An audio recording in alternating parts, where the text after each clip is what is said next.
So hi guys, welcome to Olly board SSC and railways channel. और आज अपन एक बहुत ही इंपॉर्टेंट यहाँ पे टॉपिक पे डिस्कशन करने जा रहे हैं, फिजिकल टेस्ट यूपीएसआई का। आप सभी को पता है कि रिजल्ट आपका ऑलरेडी आउट हो चुका है और डीवीपीएसटी की डेट भी आ चुकी है। तो डीवीपीएसटी आपका 25 अप्रैल से 7 मई तक चलना है। तो क्या सारी चीज़ें आपको फिजिकल स्टैंडर्ड टेस्ट में ध्यान रखनी है, उन पे अपन थोड़ा सा डिस्कशन कर लेते हैं। और डॉक्यूमेंट वेरिफिकेशन तो सिंपल सी चीज़ है, आप सभी लोग जानते ही हैं। और आपको अपने सारे सर्टिफिकेट्स लेके जाने हैं। अगर आप कोई कैटेगरी हैं तो किसी कैटेगरी से बिलोंग करते हैं तो आपको कैटेगरीज के जो आपके सर्टिफिकेट्स होते हैं वो सारे भी लेकर के जाने हैं, ठीक है। तो उन बातों को तो आपको पता ही है। मेन जो अपने को बात करनी है वो ये देखना है कि फिजिकल टेस्ट में क्या सारी चीज़ों का ख्याल रखना है, ठीक है। और क्या चीज़ें आपकी देखी जाएंगी, ठीक है। तो उन चीज़ों पे आप थोड़ा सा अपना वर्क करिएगा और खुद भी ये चेक करिएगा कि कोई इस तरह की डिफेक्ट है कि नहीं है, ठीक है।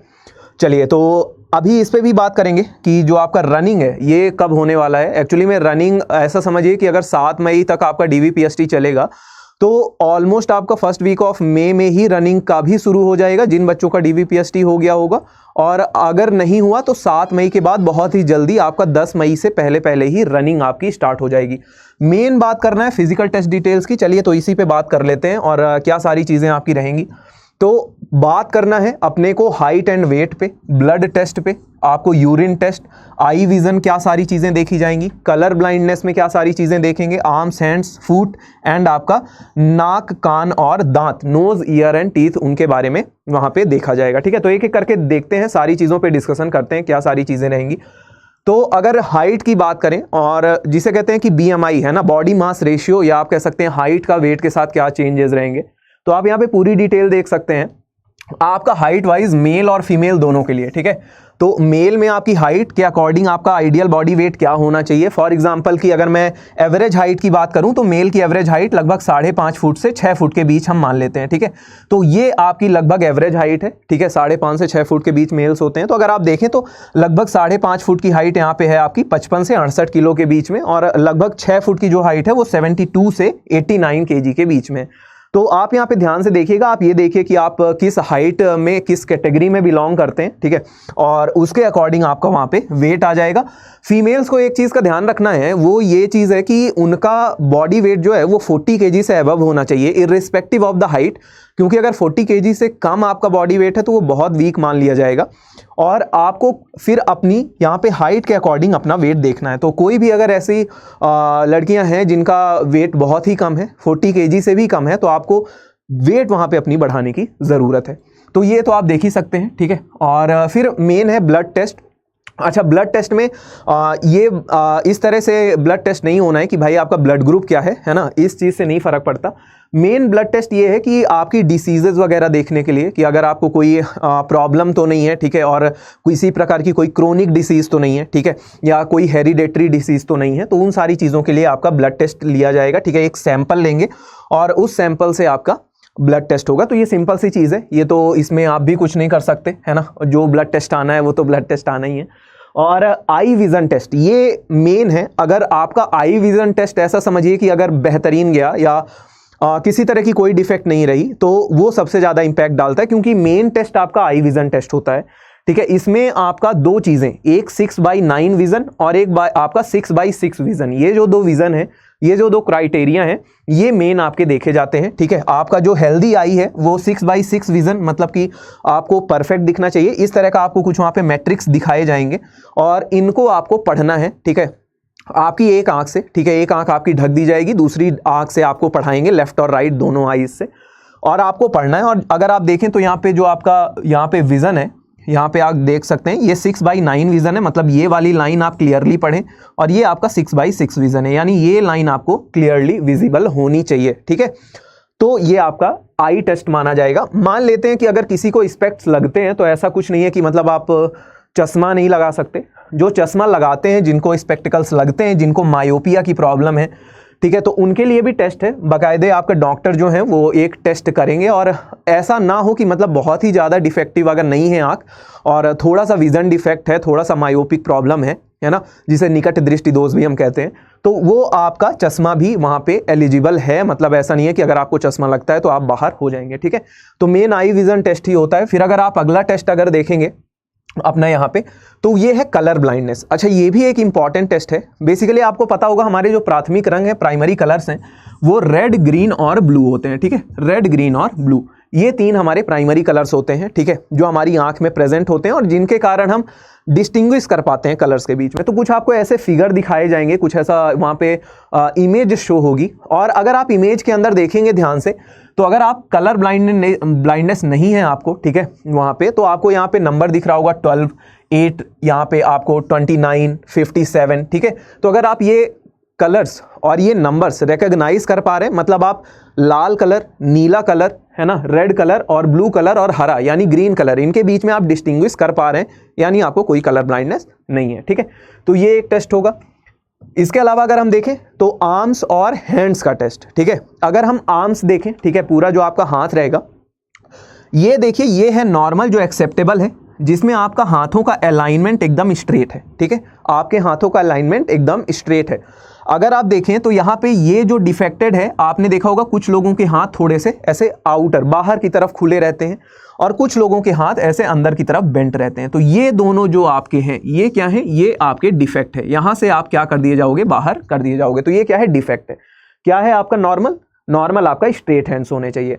और अगर हम बात करें कि फिंगर्स का, तो इसके बाद आपका एक एक्सरे टेस्ट होगा, और जिसमें आपकी फिंगर्स देखी जाएंगी। ठीक है, और आपको वहां पे जो फिंगर्स हैं उनमें ये देखा जाएगा कि आपके फिंगर्स का अलाइनमेंट कैसा है। ठीक है, आपकी फिंगर्स प्रॉपर्ली अलाइंड है कि नहीं है ना, टूटी तो नहीं है कभी, अगर टूटी है तो टेढ़ी मेढ़ी तो नहीं जुड़ी है ना।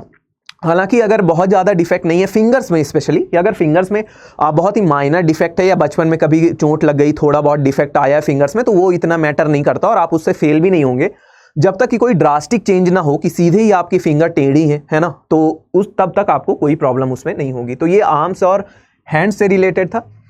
अगर हम आगे देखें कि आगे क्या रहेगा, तो वो आता है आपका फुट्स एंड लेग्स। ठीक है, फुट एंड लेग टेस्ट। इसमें एक चीज़ देखी जाती है, आपका क्या, जो फ्लैट फीट है ये आपका डिफेक्टेड है, इस पे आप क्या हो जाओगे, रिजेक्ट हो जाओगे।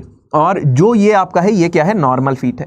नॉर्मल फीट में अगर आप देखें तो यहाँ पे थोड़ा सा आपको कर्व दिख रहा होगा, है ना, यहाँ पे आपको दिख रहा होगा कि ये क्या है, यहाँ पे कर्व है, और कर्व में जो आपका फीट है वो कुछ इस प्रकार से है, वहाँ पे हल्का सा गैप होगा। ठीक है, वो गैप आपका चेक किया जाएगा यहाँ पे। और फ्लैट फीट में अगर आप देखेंगे तो पूरा पंजा आपका क्या है, एक तरह से जमीन पे रखा हुआ है, तो that is a flat foot. ठीक है, तो वो फ्लैट फुट आपका जो है वो आपका रिजेक्शन आपको वहां पे देखने को मिलेगा। ठीक है, अच्छा, अगर हम और देखें तो आपका जो लेग्स हैं, ठीक है, लेग्स में भी वही चीज आती है। अगर आपका जो बो शेप्ड लेग है, ये भी डिफेक्टिव माना जाता है। अगर बो शेप्ड लेग्स है, ठीक है, ये आपको पता है कि विटामिन डी की डेफिशिएंसी से होते हैं ये सारी डिसीज। ठीक है, और जिसे हम ऑस्टियोमेलेसिया और ऑस्टियोपोरोसिस भी कहते हैं। तो जैसे कि ये है बो शेप्ड लेग्स, ये भी आपका डिफेक्टेड है। अगर आपका नॉक नी है, ठीक है, अगर आप स्ट्रेट खड़े होते हैं, नॉक नी बनता है, वो भी डिफेक्टेड है। आपका अलाइनमेंट अगर आप देखें तो यहां से जो ये प्रॉपर अलाइनमेंट है, ये आपका स्ट्रेट लाइन में होना चाहिए, ये आपके एक्सेप्टेबल लेग्स हैं। ठीक है, तो ये दोनों पे आप क्या हो जाओगे, वहां पे ये आपके डिफेक्ट है। ठीक है, ये क्या है, आपके डिफेक्टेड लेग्स हैं। ठीक है, तो यहां पे आप बाहर हो जाओगे। तो ये था फुट और लेग्स से रिलेटेड। अगर आप ध्यान दें आगे का, तो ये है नोज का। ठीक है, और पहले नोज का देखते हैं, फिर ईयर और टीथ का देख लेंगे। नोज में क्या होता है, जैसे आपकी नॉस्ट्रिल्स हैं, ठीक है, जैसे हमारे ये दोनों नाक के जो छेद होते हैं, नॉस्ट्रिल्स हैं हमारी, इनमें क्या होता है कि यहाँ पे जो अंदर है, अंदर ब्लॉकेज होता है। ठीक है, कुछ लोगों के अंदर के नॉस्ट्रिल्स अगर आप देख पा रहे होंगे, ये छोटे छोटे ऑर्गन है यहाँ पे, तो इनकी अगर बड़ी साइज है, अगर आपको सांस खींचने में तकलीफ होती है, ठीक है, ब्लॉकेज ज़्यादा है, तो उस कारण से क्या होगा, आपको सांस लेने में प्रॉब्लम होगी। ठीक है, या हो सकता है कि आपका एक जो नोज है, अगर आप देखें तो यहाँ पे डिफेक्टिव है, एक नॉर्मल है, लेकिन एक आपका जो नॉस्ट्रिल है, एक जो आपका छेद है वो डिफेक्टिव है। उस कंडीशन में आप बाहर किए जा सकते हैं। ठीक है, आपका नोज टेस्ट मतलब ऐसा नहीं है कि अलाइनमेंट की, अगर आपका नाक हल्का टेढ़ा है तो आपको निकाल देंगे, नहीं, वो तो भाई प्रकृति की देन है। ठीक है, वो जैसा होगा वो ऐसा ही होगा। लेकिन यहाँ पे थोड़ा सा अगर कि जो अंदर की चीज़ें हैं, जैसे इसमें छोटा छोटा कि आपको प्रॉब्लम होती है सांस लेने में, या बाई बर्थ ऐसा डिफेक्ट है कि एक नॉस्ट्रिल छोटा है आपका, एक बड़ा है, तब आप बाहर वहाँ पे हो सकते हैं, वहाँ पे आपका डिफेक्ट नोज में माना जाएगा। ठीक है, चलिए अगर हम बात करें ईयर्स की, तो ईयर्स में क्या होगा, एक छोटी सी मशीन होगी, है ना, डॉक्टर यहाँ से आपसे यहाँ पे आपकी कान में उस मशीन को डाल करके चेक करेंगे, और बेसिकली देखेंगे क्या, वो ये कि आपकी हियरिंग एबिलिटी कैसी है। अच्छा, अब आप इसमें सोच रहे होगे कि मतलब हम इसमें क्या कर सकते हैं सर, तो तुम इसमें कुछ कर भी नहीं सकते हो, बस मैं बता रहा हूँ सारी बातें कि तुम्हें ये बातें ध्यान रखनी है। अगर तुम्हें नॉर्मल सुनाई देता है, कोई तुम्हारा नाम बुला रहा है तो तुम्हें सुनाई देता है, बहरे नहीं हो तुम, तो तुम ठीक है ना, सारी चीज़ें ठीक है। बस वही सारी चीज़ें देखेंगे कि मतलब जैसे कहते हैं ना कान के पर्दे जो होते हैं, तो उनमें तो कोई डिफेक्ट नहीं है, ठीक है, आपको सुनाई वगैरह बराबर देता है कि नहीं, नाक में कान में किसी तरह की प्रॉब्लम तो नहीं है, सिंपल सा टेस्ट है, ऐसा कुछ प्रॉब्लम नहीं होगी इसमें। और फिर एक आपका आता है टीथ, है ना। अच्छा, टीथ में क्या होता है, ये वाले जो हैं ये हेल्दी टीथ कहलाते हैं, आपके नॉर्मल टीथ, प्रॉपर अलाइंड, ठीक है, और किसी भी तरह की गम्स प्रॉब्लम नहीं है, जैसे स्कर्वी डिसीज़ वगैरह की कोई प्रॉब्लम नहीं है, सारी चीज़ें प्रॉपर अलाइंड है। लेकिन अगर आप देखें तो ये हैं आपके डिफेक्टेड टीथ, ठीक है, जहाँ पे कि ऐसा है कि मान लीजिए कि आपका एक दांत झड़ गया है, यहाँ पे आपके दांत ही नहीं है, ठीक है, या आपके दांतों में कैविटीज़ है, या आपके दांत ही नहीं है यहाँ पे, ठीक है, और या तो प्रॉपरली अलाइंड नहीं है, आपके ब्रिसल्स लगे हुए हैं, ठीक है, तो ये सारी थोड़ा सा वहाँ पे एक तरह से डिफेक्ट कैटेगरी में आते हैं, ठीक है। या आपने देखा होगा जो लोग गुटखा खाते हैं, ठीक है, तो उनके भी दांत क्या हो जाते हैं, रेड हो जाते हैं, तो वो भी अनएक्सेप्टेबल है, वहाँ पे भी आप के जो टीथ हैं वो डिफेक्ट हो जाएगा वहाँ पे, है ना, डिफेक्टेड मान लिए जाएंगे। तो ये सारी चीज़ें मेज़र की जाएंगी, और तो लगभग आपका नॉर्मल हेल्दी टीथ होना चाहिए, ठीक है, फ्रेश होना चाहिए और एकदम बढ़िया से, स्कर्वी वगैरह की प्रॉब्लम नहीं हो, ठीक है, आपके मसूड़ों से खून वगैरह ना आता हो, ये सारी चीज़ें ध्यान दीजिएगा। तो ये तो छोटे ही बेसिक टेस्ट थे, इतने मतलब इनमें मुझे नहीं लगता किसी को कोई प्रॉब्लम भी होगी। और इसके बाद जो अदर मेडिकल टेस्ट हैं, अगर हम उनमें बात करें तो जैसे कि चेस्ट का एक्सरे, ठीक है, ये चेस्ट का एक्सरे क्यों होता है कि आपको अस्थमा वगैरह की प्रॉब्लम तो नहीं है, ठीक है, और आपके फेफड़ों में तो कोई प्रॉब्लम नहीं है। मान लीजिए कि जो लोग बहुत एक्सेसिवली स्मोक करते हैं, उनका विद टाइम लंग्स धीरे धीरे ख़राब होता जाता है, तो उस कंडीशन में भी आप बाहर हो जाओगे, ठीक है। और मतलब आपके जो चेस्ट है ना, जो आपके लंग्स हैं, उनमें प्रॉपर जितनी एयर आनी चाहिए उतनी है कि नहीं, ठीक है, एल्वोलाइज वगैरह आपकी हेल्दी हैं कि नहीं, तो वो सारी चीज़ें आपकी चेस्ट एक्सरे से देखी जाती हैं। अच्छा, एक और प्रॉब्लम है, कुछ लोगों को लगेगा कि अगर मैं ऋतिक रोशन जैसा हूं तो क्या होगा, मतलब अगर आपके 6 फिंगर्स हैं तो क्या होगा, तो उस कंडीशन में भी कोई प्रॉब्लम नहीं है, ठीक है, ये बाई बर्थ डिफेक्ट है, ठीक है। अब मतलब अगर भगवान ने 6 फिंगर्स दे ही दी हैं तो ऐसा नहीं है कि अगर आपकी 6 फिंगर्स है तो ऐसा होगा कि आपकी बॉडी डिफेक्टेड है, इसमें कोई प्रॉब्लम आपकी नहीं है, ठीक है। तो इसमें याद रखिएगा किसी भी तरह की कोई प्रॉब्लम नहीं है, चाहे आपकी उंगलियां 6 हों या पैर की उंगलियां 6 हों, किसी भी तरह की कोई प्रॉब्लम इसमें नहीं होगी। अच्छा, बॉडी मार्क्स, मतलब कि बॉडी मार्क्स का यहाँ पे मतलब है कि जैसे क्या होता है, बाई बर्थ हमारे शरीर में कुछ ऐसे मार्क्स होते हैं, या हमारे शरीर में कुछ ऐसे छोटे अंदर डिफेक्ट्स होते हैं जिनको लेकर के हम बहुत साय फील करते हैं, हम कभी किसी से बताते नहीं हैं, और कहीं ना कहीं वो हमारे मेंटल डिप्रेशन का भी कारण बन जाता है, जो बहुत लोग ऑब्सेस्ड हो जाते हैं उस चीज़ से कि हमारी बॉडी में किसी तरह का मार्क्स है, तो वो मार्क्स आपके चेक किए जाएंगे, ठीक है। और ये आपको सारी चीज़ें अपने डॉक्टर को बतानी भी हैं, अगर उस वक्त आपको नहीं भी चेक हुआ है और अगर आपके पास है ऐसी कोई प्रॉब्लम, तो वो आपको वहाँ पे शेयर भी करनी है, ठीक है। अच्छा, ये इंटरनल पार्ट चेक जो लास्ट पॉइंट है, ये बेसिकली बहुत आर्मी वगैरह में ज़्यादा बेसिकली इस पर ध्यान दिया जाता है। यूपीएसआई की बात करूं तो मुझे नहीं लगता इतना ध्यान देने लायक है।